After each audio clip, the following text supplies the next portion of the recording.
तकलीफ होती है। तू सोच अपनी माँ को, उसके तो कोई दोस्त नहीं और उसका बेटा भी उसको रात अकेला छोड़कर जाता है। वो रोया मेरे पास, कहा कि हजरत मैं वादा करता हूं अपनी माँ के लिए मैं काम करूंगा।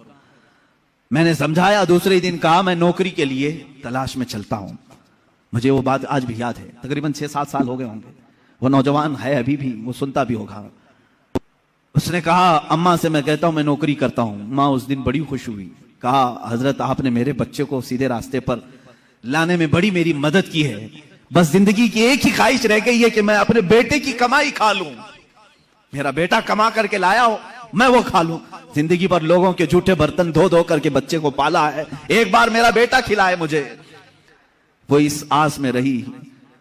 वो बेंगलुरु या कहीं किसी इलाके में नौकरी पर गया, महीना गुजरा था, तनख्वाह आई उसकी। उसने कहा तनख्वाह संभाल कर, पहली तनख्वाह मैं अपनी माँ को लेके जाता हूं। वो पूरा अपनी तनख्वाह, अपनी सैलरी लेकर के गांव पहुंचा था। उसे पता ही नहीं था उसके घर के पास भीड़ जमा हुई थी। जब उसने देखा तो लोगों ने कहा कि तेरी माँ का रात में इंतकाल हो चुका।